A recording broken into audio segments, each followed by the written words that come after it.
lento ke sikuyona iyaziwa bangcwele, yaziwa kakhulu phesha kwelwandle, bayazi ukudlula thina lento, kade bayazi, ayikho kubona kodwa bayayiqonda ukudlula thina. Hey, uNkulunkulu uyasatshwa bangcwele, siye sibone lapha ko TV mabelinganisa kudala ema-movie naphesheya noma kuyitori noma kuyini. uNkulunkulu wayeyinto esatshwa kakhulu. Kakhulu kwakumbona uNkulunkulu lokho, hey wawuvela ubone ukuthi kumele ufe.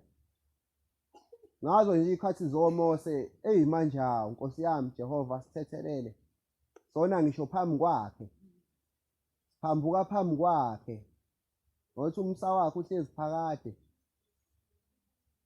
Wahlupheka ke ubhombela kakhulu bangcwele ngoba kwakhona ukusuka kwakhe lena amasizwa ehambela lobu Nazaretha ethunywa kuyo intaba lesisuka kuyona iKhenani ngoba kahle kahle bangcwele masiyochaza iqiniso.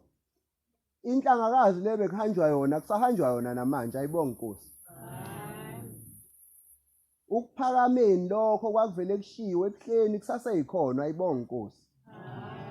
Uthi thina ngamehla asemhlabeni sibona leyo ndawo leyo kanti khona lento ehlayo ngaleso sikhathi. Ngoba uNkulunkulu uyachaza ngelinye ilanga ukuthi mayengekho yena iyayifanela nezintaba zonke.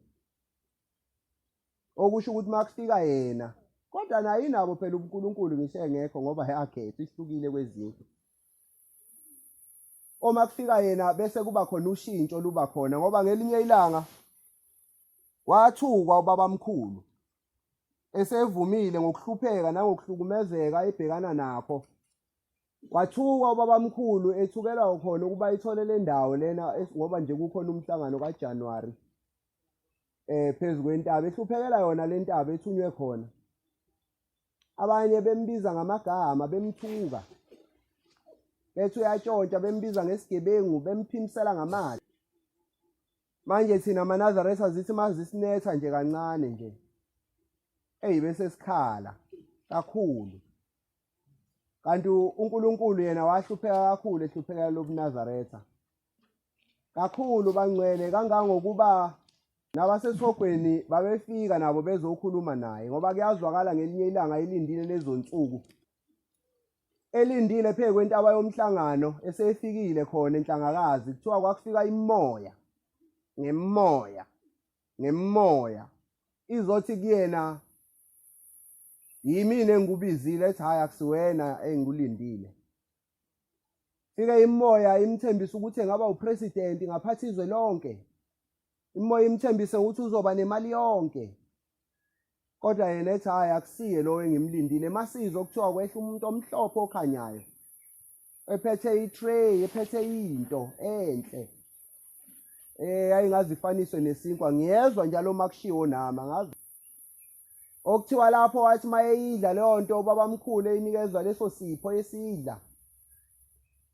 Wabe sekwazi ukukhumbula into eyayenzeka kudala naye engakabikho. Ukhumbula ngisho umhlaba ukuthi wawukhandwa kanjani wawumuntu okhumbulayo. Ingakho lapha wathi wanyuka entabeni yasenhlangakazi ewumfoka amayekisa kodwa wehla esewuyise wezizwe zonke. Bangcwele kubalekile ukuthi izinto enjengomlando sibancane sizazi. Kungagcine ekuthenini sizwa kuthi uShembe wabonakala esemphakathi kwebhasi walijeka lama. Kubalekile kuba siqonde ukuthi uNkulunkulu kungani sithi uNkulunkulu kwenzakalani. Njengoba nabamhlophe balifafaze elemvana kwaqondakala. Umuntu uyasibuka isitori sakhona sicishe sifane. Kokufika kwabasezulwini.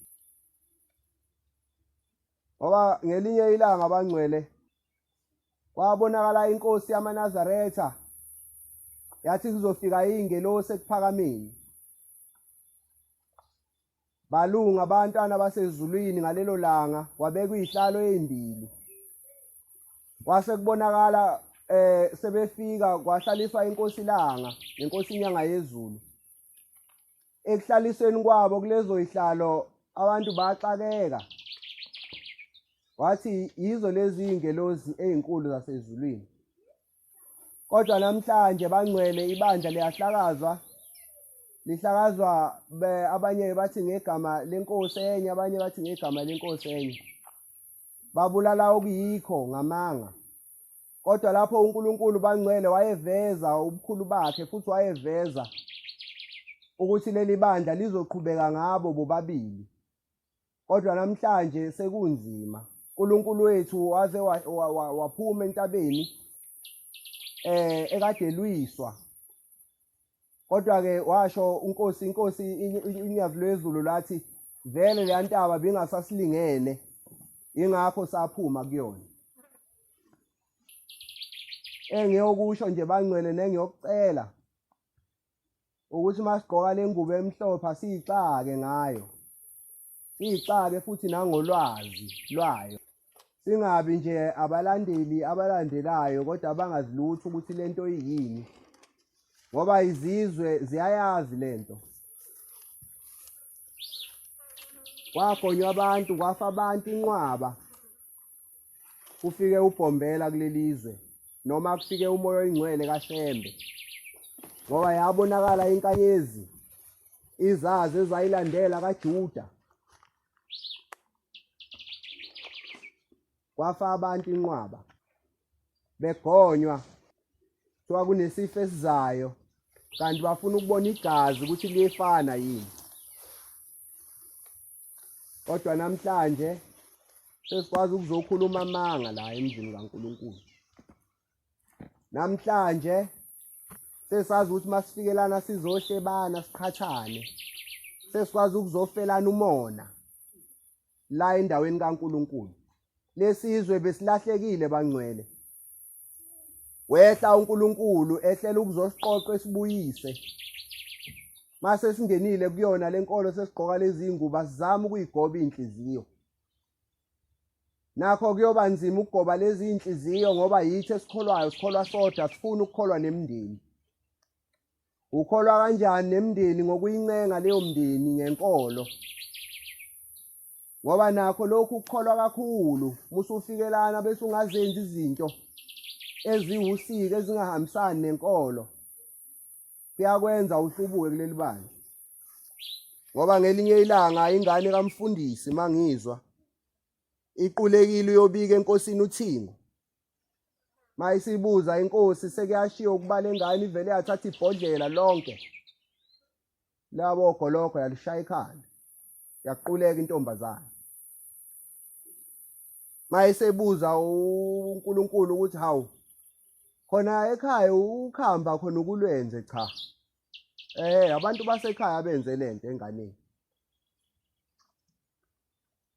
Manje inkulumo zala ekhaya zihambe bese ziyashaya kokunye. Hamba bese ziyadida kokunye ziyashayisana ngoba okunye kuyekushiwo kimi. Bese ngima la eparadise bese ngithi uNkulunkulu wathi akunilungeli nina ngoba nikwenza ukuthi kanti kwakushiwo kumina lokho. Bangcwele asithi masikholwa kule nkolo kaNkulunkulu ukuze sizoba amakholwa bese imndeni siyayikhumbula. Sikhumbule obaba nomkhulu nokhokho nokhokhokazi nogogo nomama. Namakhosi amagceke esiphila kuwo. Ngoba mNazaretha muzosuka ekhaya uze lana ube yikholwa.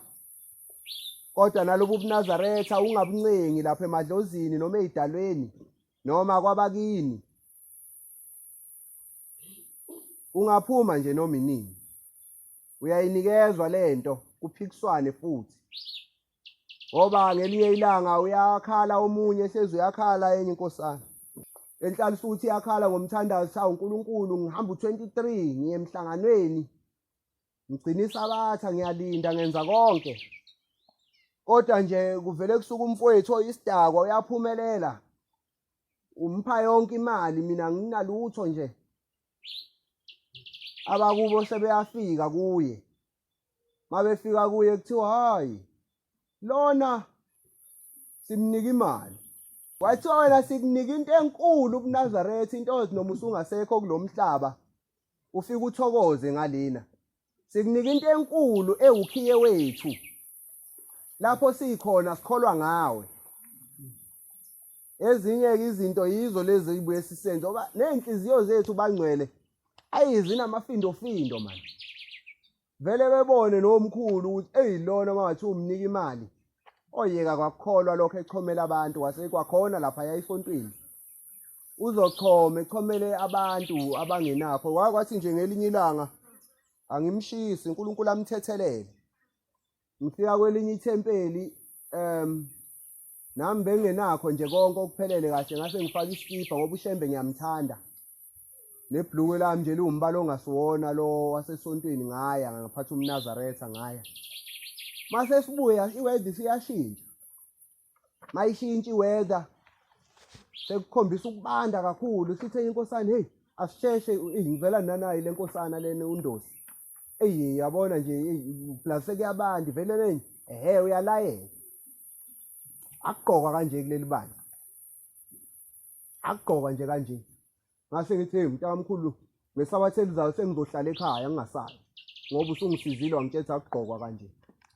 ezinye izinto bangcwele kuye kube yithi makholo esihlula ukulula isandla sihlangabeza abantu bengena enkolweni asikwazi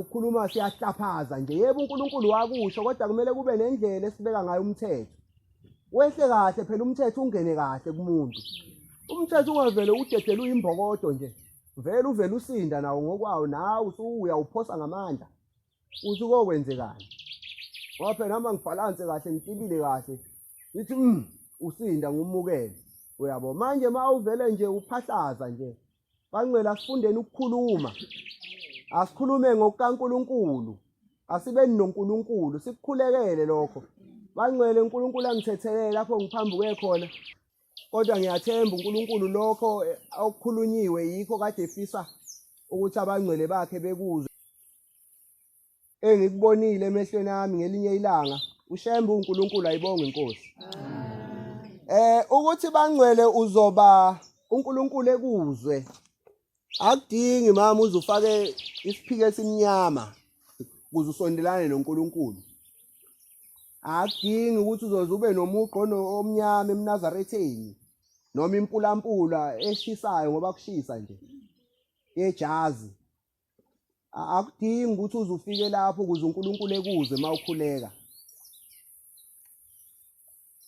mina ngibonile mina izingane abanye babo basafika nasenkolweni ngibonile mina bethandaza abantu ngibonile mina khuluma umoya kumuntu bebiza igama lika Shembe ngibonile bebiza igama lonyazi lwezulu ukukhuluma umoya kumuntu umoya ukhala uthi soshonaphi umuntu okade asukela 2009 umendlini encane nje igazi kunenyoka kuye ngaphakathi yamudla sehambile elashwa akayiswanga ngisho uNkulunkulu isiqu sakhe kodwa umenyelwe uNkulunkulu weza kuye asizethembe eMnazaretha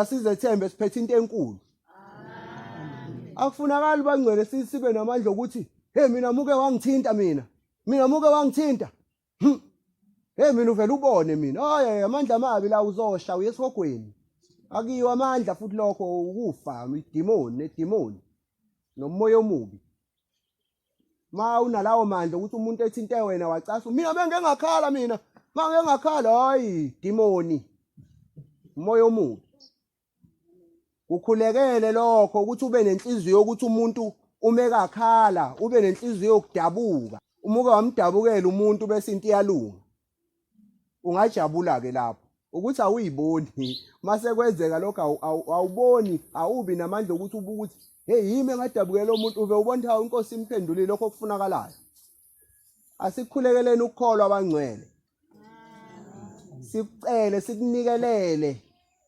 sikucela ukukholwa masingenayo amandla ezimbuzi yonke into iyacelwa abangcwele yonke into futhi iyabongwa